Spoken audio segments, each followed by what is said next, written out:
नमस्ते दोस्तों। ये कोई कहानी नहीं बल्कि एक ऐसी हकीकत है जिसे विज्ञान भले ही न माने, लेकिन लाखों लोगों की आस्था इसे सदियों से जीवित रखे हुए है। ये घटना है मध्य प्रदेश के बैतूल जिले से 42 किलोमीटर दूर मलाजपुर गांव की, जहां हर साल भूतों का मेला लगता है। यह मेला किसी चमत्कार से कम नहीं है।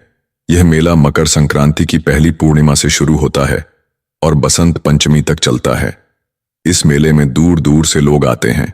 सिर्फ मध्य प्रदेश ही नहीं बल्कि राजस्थान, महाराष्ट्र और आंध्र प्रदेश जैसे राज्यों से भी लोग यहां पहुंचते हैं। यहां आए लोगों का दावा है कि जहां डॉक्टरों ने भी हार मान ली, वहां गुरु साहब बाबा के दरबार में उनकी हर समस्या का समाधान मिल जाता है। पिछले वर्ष तो जर्मनी की एक मीडिया टीम भी इस मेले में रात भर रहकर यहां के मंजर का छायांकन करके गई थी, जो इसकी विश्वव्यापी ख्याति को दर्शाता है।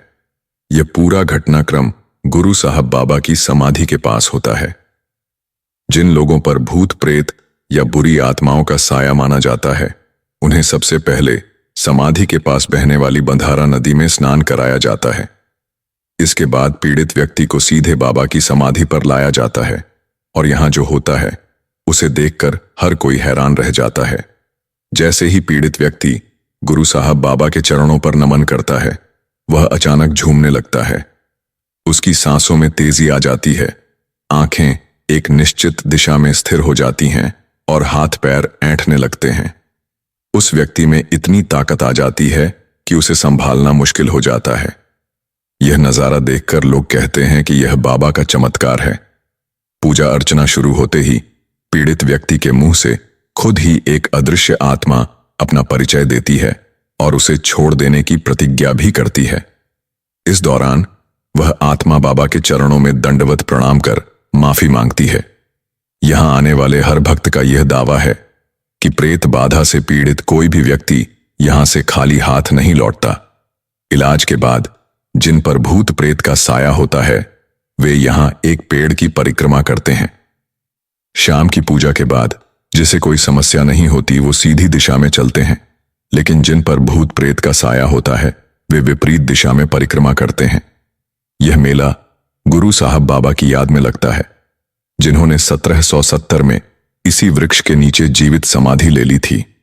मान्यता है कि बाबा महाराणा प्रताप के वंशज थे और मुगलों के आक्रमण का शिकार होकर अपने भाई हरदास और बहन कसियाबाई के साथ यहां आए थे।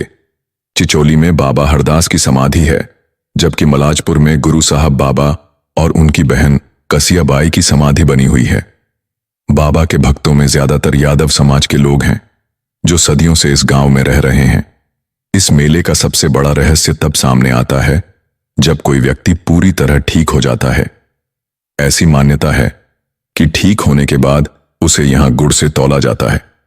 हर साल यहां कई टन गुड़ इकट्ठा होता है, जिसे बाद में प्रसाद के तौर पर बांट दिया जाता है। लेकिन सबसे हैरत अंगेज बात यह है कि इतनी बड़ी मात्रा में गुड़ जमा होने के बावजूद उस पर न तो कोई चींटी लगती है, न कोई कीड़ा और न ही कोई मक्खी। यह वो अद्भुत और अविश्वसनीय पल होता है जिसे देखकर कोई भी दांतों तले उंगली दबा लेगा। यह वो चमत्कार है जो सदियों से इस मेले की पहचान बना हुआ है, और यही वजह है कि लोग इसे सिर्फ एक मेला नहीं बल्कि एक चमत्कारी आस्था का केंद्र मानते हैं। तो दोस्तों, इस भूत मेले की जानकारी आपको कैसी लगी? कमेंट्स कर जरूर बताइएगा, और भी इसी तरह की सच्ची घटना सुनने के लिए हमसे जुड़े रहिए। साथ ही हमारे YouTube चैनल को लाइक, शेयर और सब्सक्राइब करें। मिलते हैं अगले वीडियो में, तब तक के लिए अलविदा।